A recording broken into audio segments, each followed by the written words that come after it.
Good afternoon. My name is Dan Sullivan, and as said, I've been in wine and spirits retail for the better part of 2 decades and lived to tell the tale. So I'm here to talk a little bit about what retailers are looking for from their distributors, their partners. I think that trying to get into everything that every different retail owner or buyer might want is maybe a little bit unrealistic, but I think there are some core principles that definitely will be universal and lead to a more productive and hopefully profitable relationship for both parties. First, we have, let's see,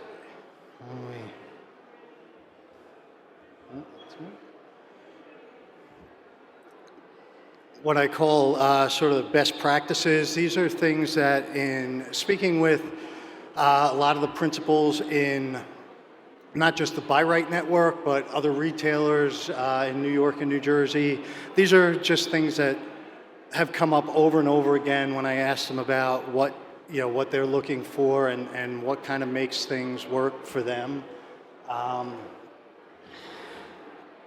They might seem a little bit elementary, but I think that these are the little things that often get taken for granted and really can make a big difference. So first of all, punctuality.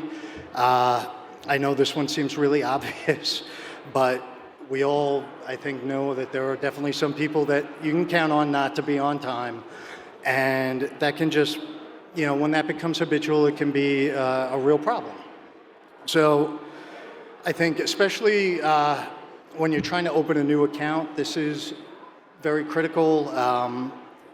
First impressions matter, and I think you'd be, served well by even just being early, even if you have to wait.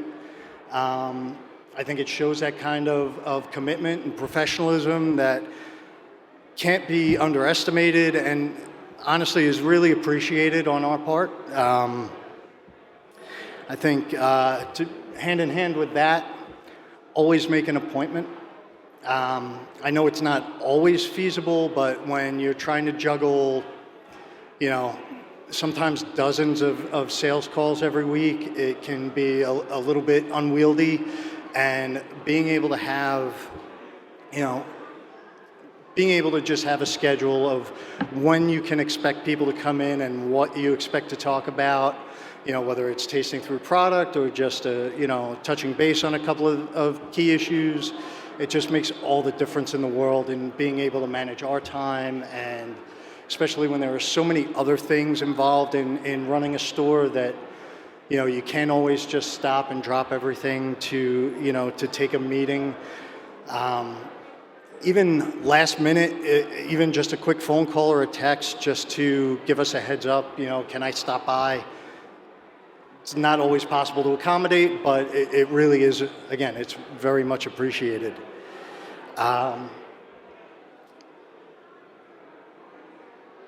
As far as what we're looking for in terms of time management, relationship management, everyone kind of has their own style, their own systems that work for them. I think most people now, email, text message, those things are extremely helpful. But just listen to what the retailer wants. How frequently do they want to see you? Do they need to see you every week, or is just a quick phone call or email to touch base, is that enough for them? Sometimes it is, sometimes it's not. I think also along with that, showing up with, a bag full of samples when maybe it hasn't been previously discussed, that can be a little bit cumbersome as well, because that can take a lot of time to go through, and if you're not really prepared to dedicate that kind of time to sample through, it can just kind of derail your whole day. So just be sure if there are things you're excited about that you want to bring by, just give us a heads up, and we can give you the necessary time to, to go through them, and hopefully, we can find things that work for us. Instead of, I know, for me, one thing that's very helpful is when I have sales reps who come in and they're looking, they're observing, what are on my shelves, what are my customers buying, what kind of clientele do I have, especially with 3 different stores. It's 3 very different environments. But to have a sales rep who can come in and look for what they think might be opportunities, things I might be missing, not taking advantage of, to have someone who's a little bit more proactive that way is awesome, because it just, you're not going to catch everything, and more than one set of eyes can just be a huge help. And that just gives you the opportunity to help us find things that if you see that they're working out in the market, and it's always worth it at least to take a look at, and hopefully something will work for us as well. Key items. Nothing can be more disappointing and frustrating than when we have an item that we do very well with, and all of a sudden we realize, we miss out on an opportunity to buy when inventory is gone. So a quick heads up to say, hey, inventory is getting low on this. I know you do a high volume. You make, your customers really enjoy this wine. Giving us kind of that last chance to go and buy in is just critical. And kind of along with that, keep your buyers informed about vintage changes, price changes. They often, go hand in hand. If there's a chance for us to buy in, even if we may buy a little heavier, to push that off. If we do a good volume with a particular product, I would rather have more push off that price change, kind of soften the blow for my customers, let them know what's coming down the line. But again, just having the foresight and, of reaching out and saying, hey, this is getting down to the wire. It's going to be gone for a while, and when it comes back, it's going to be $1, $2 more a bottle. Is, again, it's so appreciated. And finally, volunteering to do in-store tastings. A lot of people say they will, and a lot of people never do. And kind of showing that you're willing to put in the time and effort to help our business succeed, and by extension, your own, is, it says a lot, and it's not something that gets overlooked. It's definitely something that we remember and that we appreciate. When you're willing to come in and spend that time, it's normally, even just a couple of hours here and there, just to help educate our staff, our customers, and show that you really stand behind what you're selling. That's a huge help to us, and it does definitely get remembered when it's time to think about bringing in new products, thinking about taking a larger position on items. These things all kind of go hand in hand. So those are kind of some of the foundational elements, I think, that we look for. More of the sort of day-to-day nuts and bolts of the business, we have a few different things that I thought were important to talk about. The first two are very closely related: value and quality price ratio. Very similar, but I think some subtle differences there. The value is something really ultimately your customer decides whether or not a product has value. And it's really only after they make the purchase and try the product that they're able to evaluate it and assign some level of value to it. And That's sort of, something that's based on their own enjoyment, based on, the expectations they had for what they paid for it.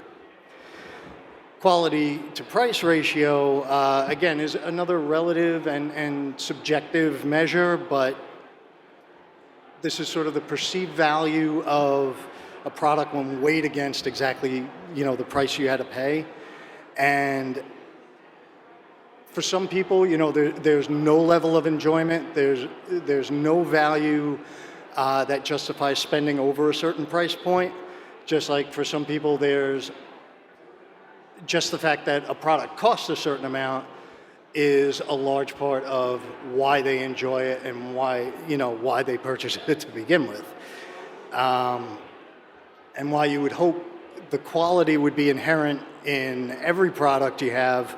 It's a little bit of a misconception to think that quality creates value. And I think from a retail perspective, what we're looking for is, in our hopefully unbiased opinion and evaluation, that a product that we bring in is going to over-deliver as relative to, let's face it, there are so many products at similar quality, similar price point. So when you try something and you think that, wow, this really over-delivers for what it is, that along with our knowledge, of our consumers, that allows us to then sort of make the leap and extrapolate what those customers might think, what kind of value they might assign to that product, and hopefully how that will drive sales. And of course, profit, because it doesn't matter how good something is if you can't keep the lights on. And when you're dealing with budget constraints, shelf space, trends, whatever, you can't buy everything even if you like it. So sometimes the decision just gets made with how much, what's going to yield a higher return for us. So that's kind of the ground level here and now, every day. And I also wanted to talk a little bit about sort of the long term of the retailer-distributor relationship. I think that everyone here probably is aware that the three-tier system is constantly sort of evolving, and there's greater access for consumers to buy directly now, and it seems like it's obvious that's only going to expand going forward.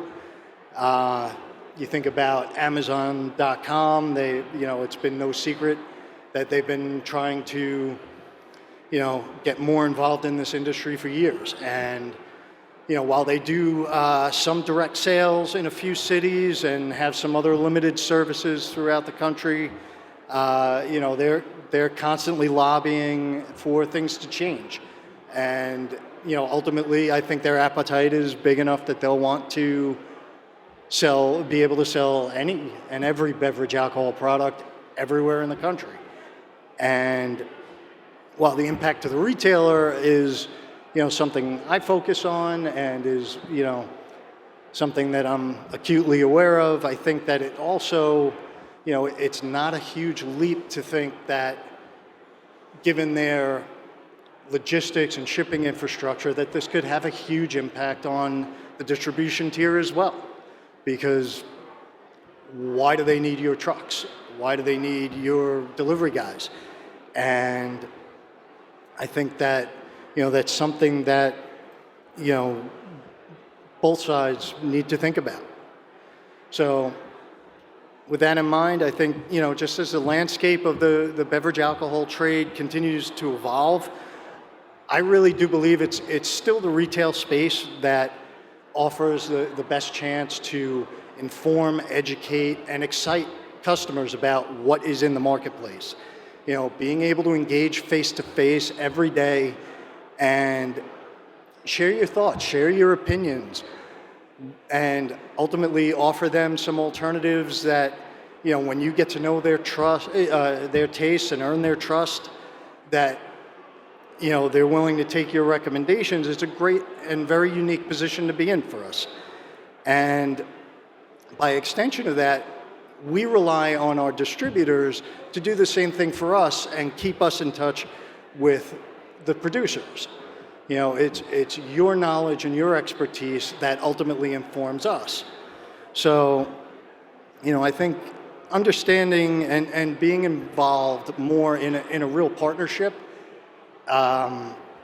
is really going to be the difference in the success and failure for maybe both the retail and the distribution channels going forward. That's all I got.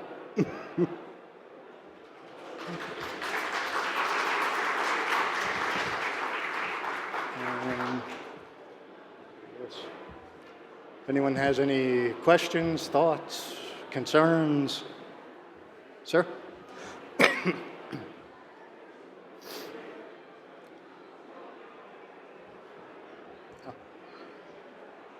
And that was great, thank you. I have a question about private labels, wine direct business. Is that a big part of your business? And do you see that getting even bigger in the next 10 years or so? I'm sorry, could you repeat? I didn't hear the first part. When it comes to private labels or wine direct programs that involve clearing distributors, that sort of thing, do you see that getting bigger over the next 10 years? Absolutely. I think that, it's become something that we've done quite a bit with. We've done several private label wines, and we're looking to do more as time goes on. I know other retailers, whether it's Total Wine and More, ShopRite, Trader Joe's, obviously, it's a huge part of their business. You see it happening overseas at a more accelerated rate as well. And, I think for us, it's only going to grow. And I don't see why it wouldn't be the same for just about everyone else going forward. Yeah. Thank you.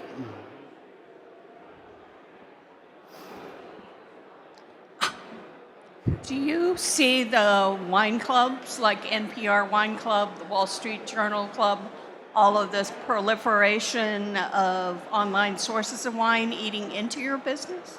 And how are you positioning yourselves to compete with those services? All right.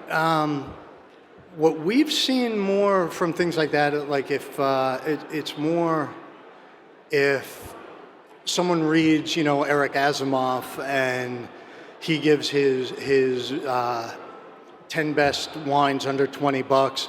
We'll see a lot of that. I don't know that I have a few customers that have mentioned joining wine clubs. I'll be honest, the feedback I've gotten hasn't been really very positive.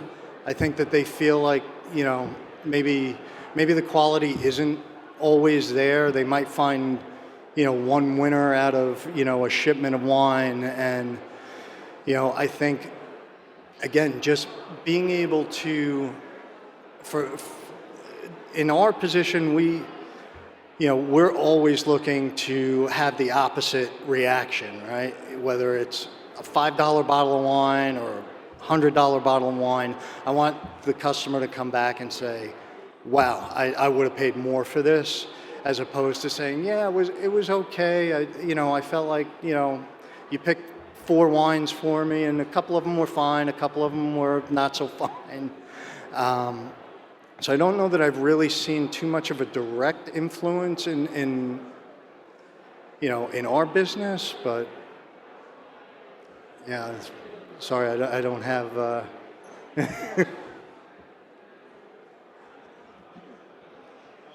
First of all, let me say thank you very much for being here. Thank you. Sorry, I didn't see. Thank you very much for being here and, actually giving us some feedback on how we can help the retailer better. Personally, looking at you and listening to your presentation, it seems to me that the advantage that the retailer has is in the tastings. As far as a wine importer, coming to you and presenting our wines, having that ability to present the wines in your stores. My thought is too, you've had some tastings already in your stores. Is it more important to educate the borrowers as far as providing to educate the wine drinkers on where the wines are coming from, or is it more important for them to taste it? I'm wondering the level of expertise as far as the presenters in the stores. It definitely varies. I mean, it's very different when you have either a producer who comes in, an importer, a sales rep from a distributor who has, a detailed knowledge and often, is very passionate about what it is that they're putting out to taste, as opposed to, a lot of times you just have someone who's from an agency who's there to, smile and hope somebody buys, if they like. But do you notice a big difference between how the consumer is actually absolutely taking it, especially, and whether they're purchasing? We have so many different stores, and when we have more of our wine-centric businesses are,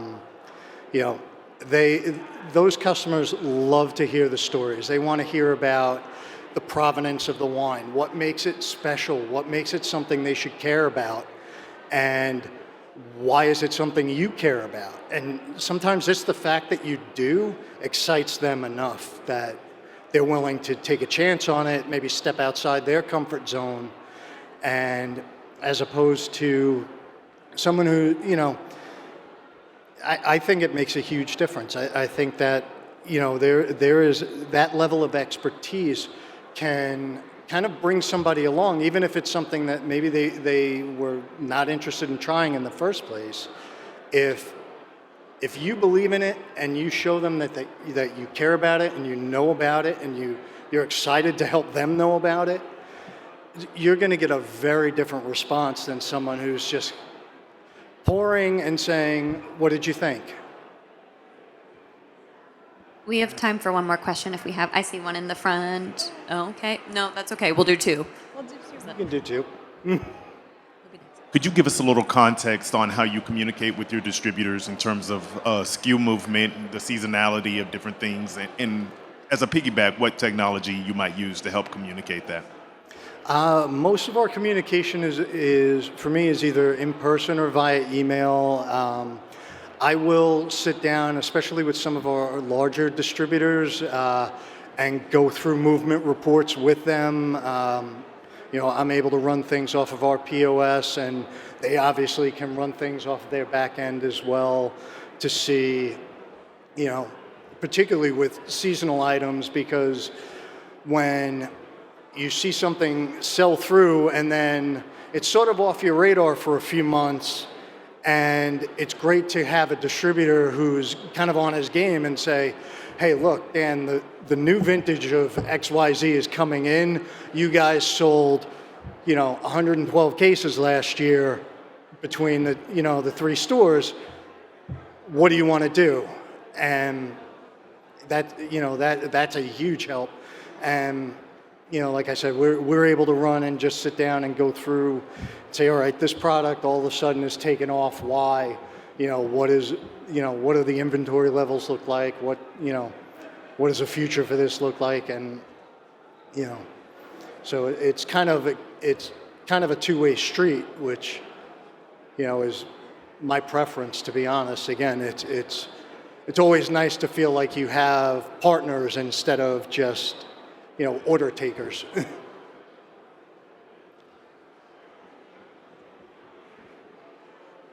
Firstly, is this on? Okay, good. I conducted consumer tastings for a bunch of major suppliers and major distributors, and I used education, and I was very successful. But every now and then, I'd run into a store that wanted somebody that didn't educate, but that looked pretty or looked handsome. So and it was said to me straight-faced. Okay, but I did find consumer education to be very powerful. If they can, if there's a story, number one, if they can relate to the flavors, not all the marketing jargon, but they can actually relate to the flavors. Do they like the flavors? Then you get to the price point, and these are all and/ors. They like the price. And then lastly, for some people, do they like the bottle, the design, the cork?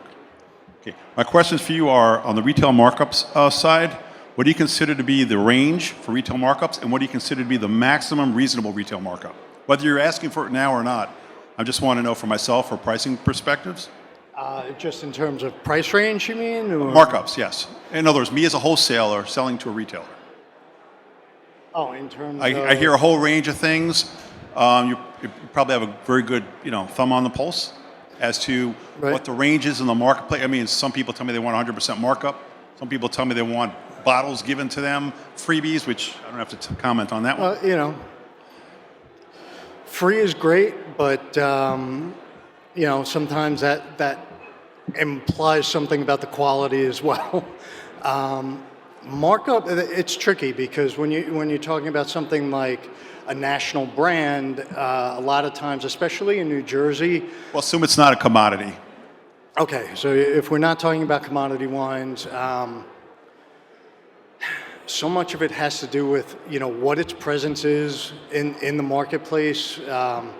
If you have some degree of exclusivity with it, obviously you have a little bit more freedom to price where you like.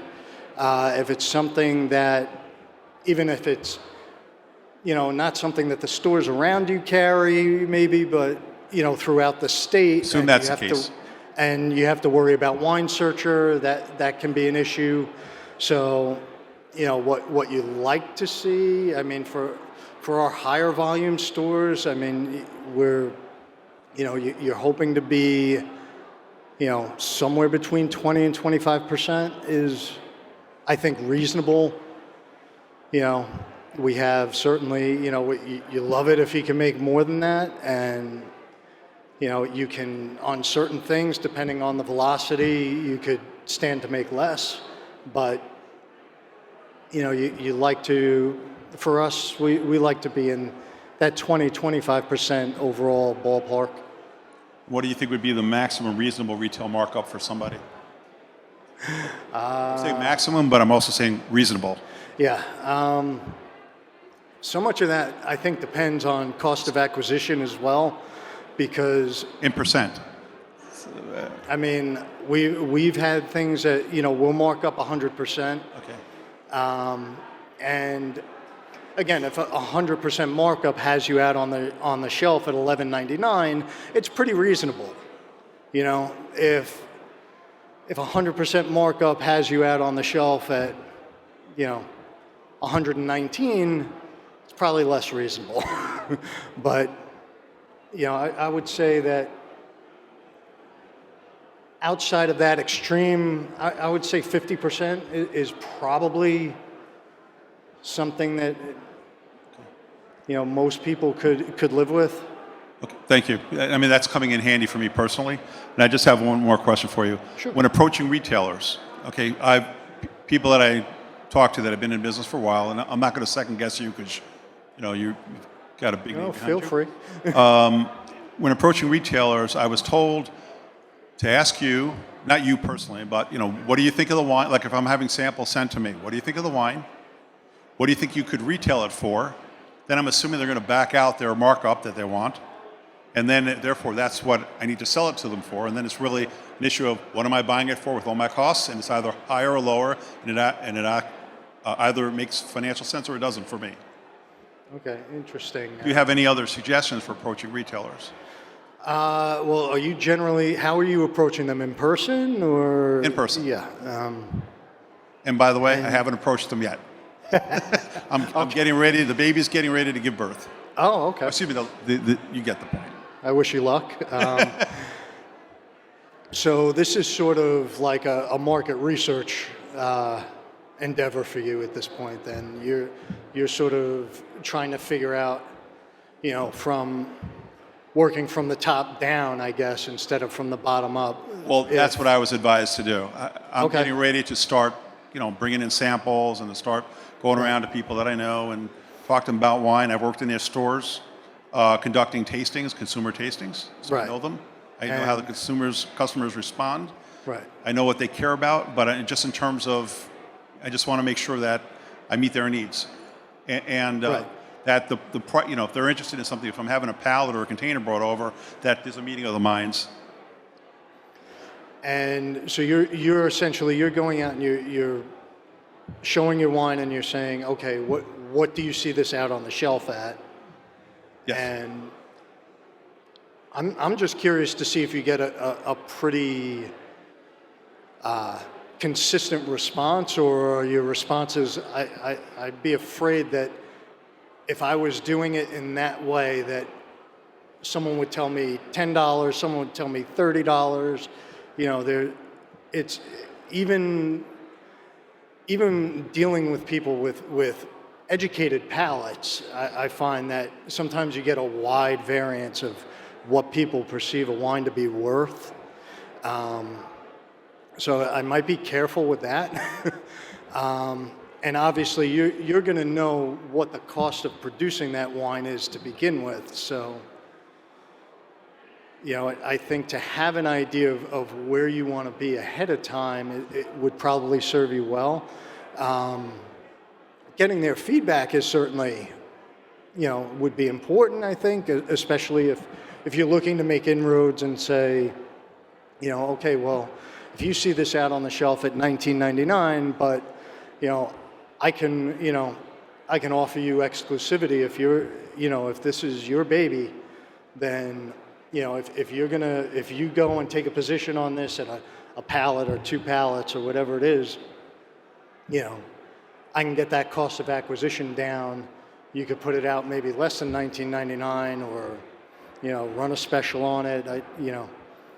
So I think those are some options as well. But yeah, I think, definitely getting their insight is one thing, but I would weigh it carefully, would be my advice. Thank you. Thank you. Thank you so much, Daniel. I know we also have a couple people that still want to chat with you, so you can find Really? Daniel over on the side if you'd like to after. Thank you so much.